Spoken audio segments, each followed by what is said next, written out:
It's November 7th, 1874, and another remarkable event is about to be uncovered by Arion, Rebecca, and Olly, the Retrospectors. Even the hardcore fans of the revered political cartoonist Thomas Nast might have been just a bit baffled by the cartoon he produced for Harper's Weekly Today in History in 1874, given how loaded it was with animals and chasms and pieces of wood, each representing different aspects of a quite complex political saga, which I'm sure we'll get to. But the most interesting detail of that incredibly chaotic image was the portrayal of the Republican voter as an elephant, an artistic decision that's credited as the main reason why elephants represent the Republican Party to this day. Symbolically. Yeah. Not on the ticket. No.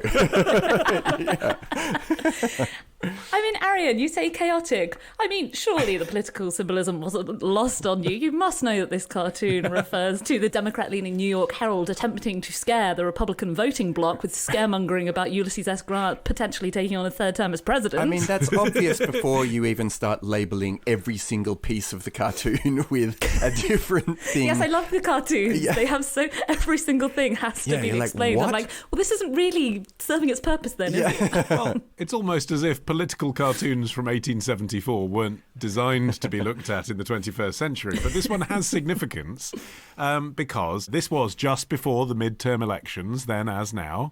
Good luck, everybody, tomorrow. Ulysses S. Grant was rumoured to be standing for a third presidential term. This was before you had the two-term limit for presidential candidates. And the editorial of the newspaper, the Harper's Weekly, which Nast was the cartoonist for, wanted to accuse Grant of Caesarism, of building himself an empire like Caesar. So that's sort of the thrust of the cartoon. But he does it in the most convoluted way possible. But the thing is, it's not supposed to be funny. And that's the thing, because I think of things like Peter Brooks in the Times now, which are laugh out loud funny, right? It's not supposed to be funny. His style of cartooning is supposed to be more like an Aesop-style parable, I think. So it's like you read his cartoons every week and you begin to understand how each animal represents each different point of view. And, you know, this was a time when you'd get your weekly newspaper once a week and think about it for 7 days.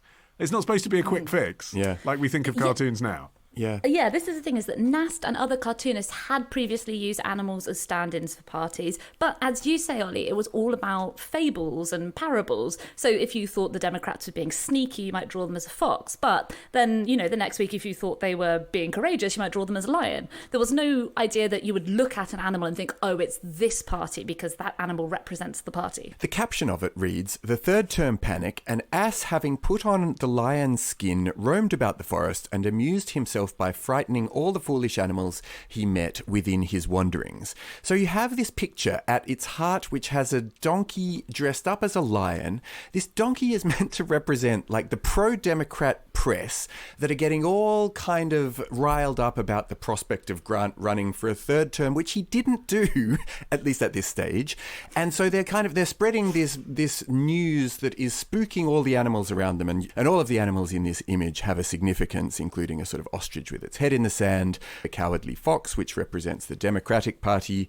No points for guessing which side of the political fence Nast sits on. And then you have this elephant, and that is the important thing about this. So it symbolizes the Republican vote, and the concern that he's trying to convey is that the Republican voters are going to be spooked by this whole business of trumped up fear-mongering on the part of this other newspaper, and that they will somehow then not do the right thing in the midterms because they're concerned that their party leader of choice is going to do this non-democratic thing by running for another term in the presidency. I mean, it's so complicated. This is why if you ever see, you know, Mitt Romney or Jeb Bush asked by a child, why is the emblem of the Republican Party an elephant? Their best advice, just say, it's complicated. Yeah. It's complicated. It is. Look on the internet.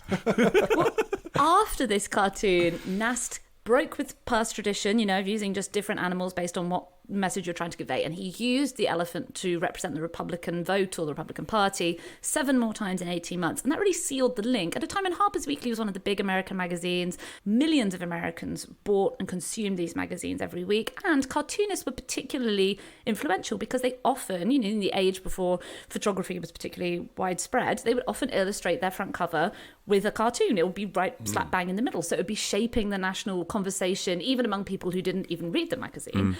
He was doing $150 to do a double-page cartoon, and sometimes there'd be 3 or 4 of his cartoons in an issue. $150. I mean, frankly, you know, if a cartoonist now told you they were earning $150 for a cartoon, you'd tell us that's all right. Yeah.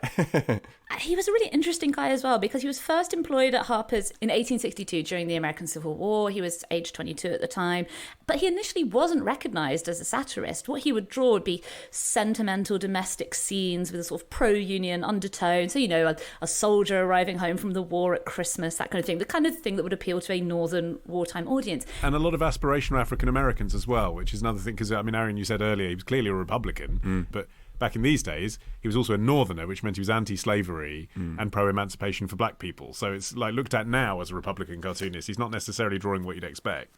Yeah, I mean, what seems to have changed for him was the assassination of Abraham Lincoln and then his replacement by the vice president, who is really Andrew Johnson, one of the worst presidents in US history, often near the bottom of historians' rankings. He was basically a real Southern apologist. He didn't hold the rebellious states to account. He wasn't very interested in making life any easier for the emancipated slaves. And this is the point when Nast seems to have something seems to have flipped in him, and his unsparing caricatures of the new president created a new image for him as this biting political wit to be feared. I mean, he was a Lincoln Republican, and he was really interesting worldview, because he was really sympathetic to the plight of black, Chinese and Native Americans, but he was almost comedically anti-Irish. Like, he saw the Irish, who in the northern cities tended to vote Democrat, he saw them as being part of the oppressor class. And his cartoons depicted them horribly as drunken, feckless, violent, bigoted savages. Yeah, there was another moment in his cartooning life where he did this cartoon of the Electoral College Commission, which took this very controversial position, deciding the presidency in favour of the Republican Rutherford B. Hayes in an election that was much contested because, like a number of recent elections, the popular vote had been won by the losing candidate, as well as a number of states, or at least there were a number of states that were in dispute,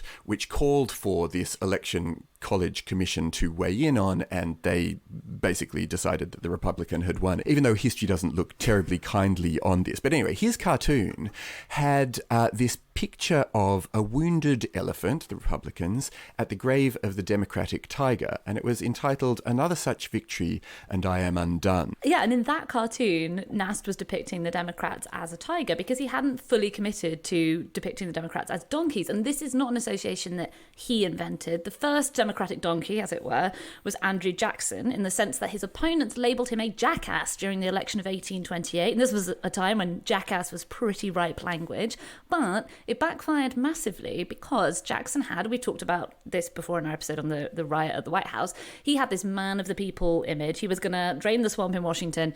He turned the insult on its head by embracing the qualities of the donkey, humility, steadiness, determination, that put him in contrast with his opponents that he was depicting as this out-of-touch elite. And he even used, on his posters, he would use the jackass.